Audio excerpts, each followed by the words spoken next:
Bismillahirrahmanirrahim. Assalamualaikum.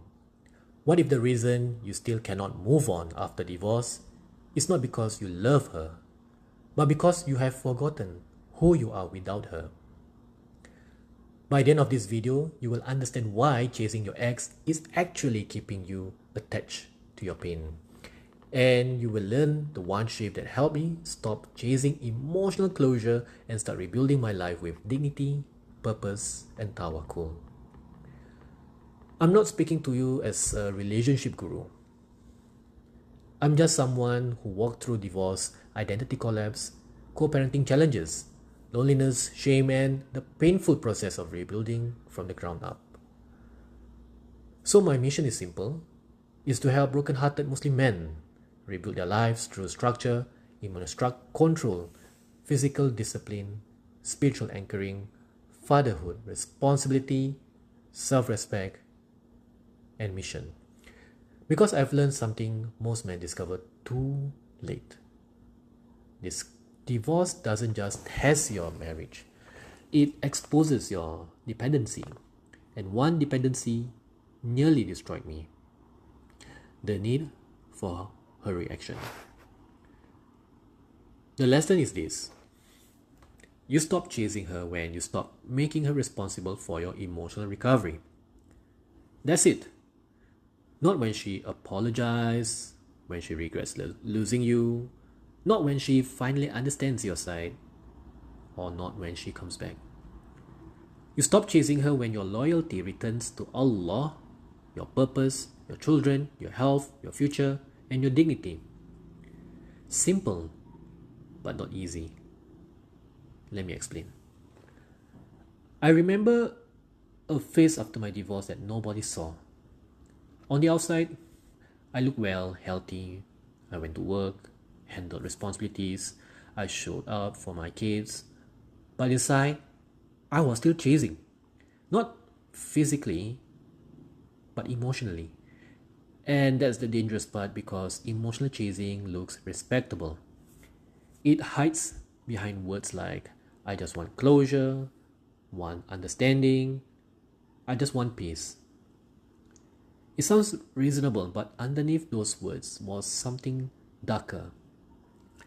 I was still waiting for her to acknowledge my efforts, to admit I wasn't the scumbag, and waiting for her to recognize the sacrifices I made, for the justice, for the validation, for a verdict. And every day I waited, my life remained static, not moving. Then one day something hit me hard. I realized I wasn't actually waiting for closure. I was waiting for permission. Permission to heal, move on, to be happy, to start all over again.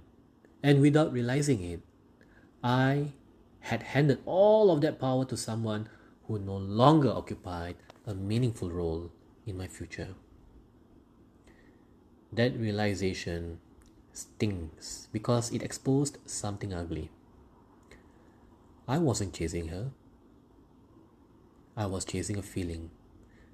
The feeling that mattered to me, that I was enough, that my efforts counted.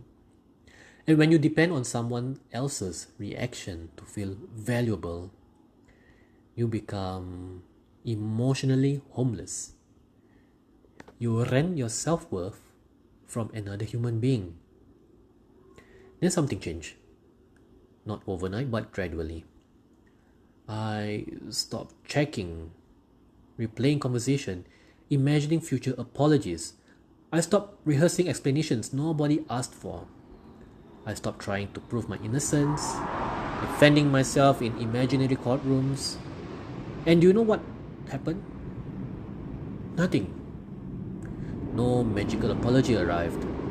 No emotional movie ending happened. No dramatic realization from her. Nothing. But something happened inside me. Peace for the first time. Because I finally understood this truth. The person who wounded you may not be the person Allah uses to heal you. And once I accepted that, everything changed. My focus returned to my kids. My health improved. My training became more consistent. My relationship with Allah became stronger. My purpose became clearer. My future became bigger than my past. The wound stopped controlling the man. And that's when rebuilding truly began. Many men say they want closure, but they actually want is validation. They secretly hope to hear, "I'm sorry. You were right. I regret losing you. You were a good husband. You didn't deserve this." Come on, man, wake up. Your healing cannot depend on another person's maturity, or another person's accountability, or another person's understanding. Because if it does, they will still own part of your future. Mine didn't happen. So closure comes from Allah, truth, time, reflection, acceptance, repentance, growth, self-respect. Closure is not when she finally understands you.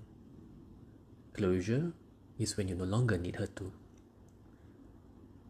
After divorce, many men unknowingly keep giving access to their emotions, mental space, their energy, their peace, their attention, access to their future. And then they wonder why they cannot heal. Your ex-wife no longer needs access to your emotional world, pain, explanations, your private life, your romantic energy, your mental state. She will only given access to what is necessary. The top of the list is co-parenting, logistics, respect, boundaries, child-related matters. Nothing more, nothing less. So let's recap. You stop chasing her when you stop making her responsible for your emotional recovery. You're not losing yourself. You're losing the addicted version of yourself that needed her reaction to feel alive. That version must die. Because the man Allah is calling you to become cannot be built on emotional dependency. He must be built on faith, discipline, purpose, responsibility, and dignity. If you are currently rebuilding after divorce and you want a practical framework to regain confidence, emotional control, discipline, purpose, and direction, come and download the Muslim Man Rebuild Playbook through the link in the description. And if you want personalized guidance on your rebuilding journey, I'm going to invite you to apply for a private strategy call. No pressure, it's just to understand and gain clarity about your next chapter of life. So I want to hear from you. What's the hardest thing you have struggled to let go of after divorce? Was it the marriage or the future you imagined? Could it be the anger, guilt, the need for closure? So comment below and your answer may become a future video that helps another brother silently fighting the same battle. And if this resonated with you, subscribe, like the video, and share it with a brother who needs it. And leave your thoughts below.